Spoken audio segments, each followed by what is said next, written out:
Hey guys, what's going on? Danny at&t here again. I wasn't planning on making a two-part video for this, but after I put up my original video, I heard it back, and there's a couple things that I did miss, and it was just really my general disappointment on the release of the iPad.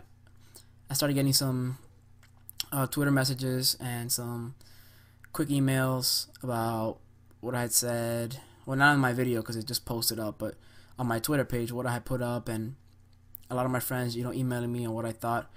And the general consensus right now on the internet is disappointment, just like myself. And they have good reason to be disappointed. I mean, I have this page up behind me. I was reading some articles on Engadget, just reading through the user comments of what they think, and I like to do that to see if my general opinion is just what I thought, or if that's what the masses think as well. And in this case, the masses think the same well as I do. Most people, I'm just gonna scroll down so you guys can see some of the comments that people are saying. And this was after I did my video. I didn't read through this before I put my video up. I wanted to give my impressions first and then go back and see what people were thinking. So I first got a message on Twitter about a comment that I posted about not having widescreen, and the person said, yeah, of course it has widescreen. No, it doesn't. It has a 9.7-inch display, and the article through Engadget, while they were displaying the presentation, the guy said it wasn't. They were saying that it wasn't true 16.9, and it's not. Though that size screen is not a 16.9 widescreen display. It is more like a 4.3 aspect ratio. It's not a 16 by 9. If they make changes to it later on and they make the video, I mean, there's no way to do it. It's all hardware based. It's not a 16.9-inch display. It cannot display 16.9 inch. Look at your laptop. Look at your screen on your laptop.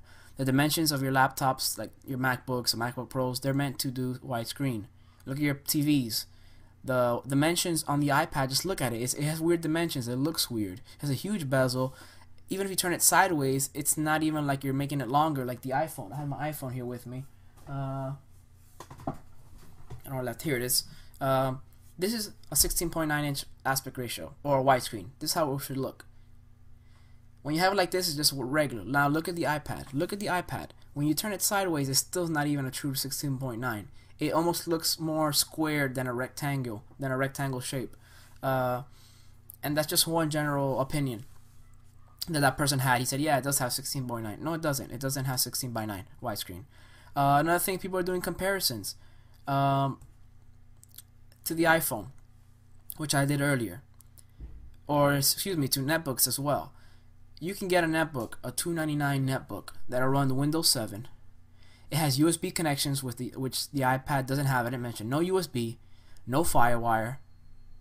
No, it doesn't have any connections. It has no expandability to it. So, would you rather spend $299 on a netbook that'll give you? Yeah, it is Windows. I get that, and there's people who are Apple only who won't buy anything Windows, but a netbook for $299, 160 gig hard drive, probably 2 gigs of RAM, 1.6 gig processor versus a 1 gig processor, and iPad 16, 32, or 64 gigabytes.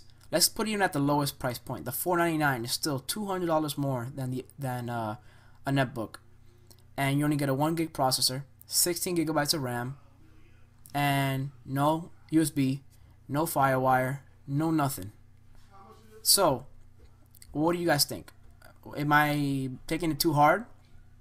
I don't think I'm taking it too hard on Apple. I think really they dropped the ball big time on this. It really is just a big iPhone. It's an iPhone without the phone and without the portability of a phone. So, I'm just reading through here, you guys. Feel free to look through what I'm looking through on Engadget.com. They have a lot of people who are really upset. Trying to fight the iPhone versus the iPad, and it is true what people are saying. They're making it look like this is a glorious magical device the way they announced it at the conference, and really it's nothing like that. It's nothing new to it. They didn't make a new OS, so it's not running on a new OS that the iPhone didn't have.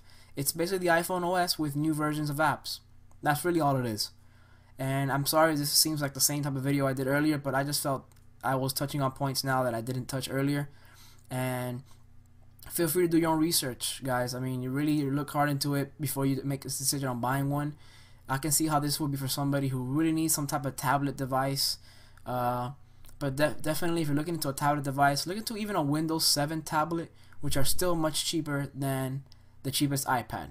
Just look into it, guys. Don't be blinded right now by Apple and what they released. I'm really always a supporter of them, but I really think they dropped the ball on something that, you know, could have been bigger than what it is.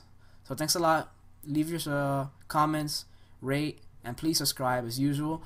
And stick with me, guys. Danny AR10.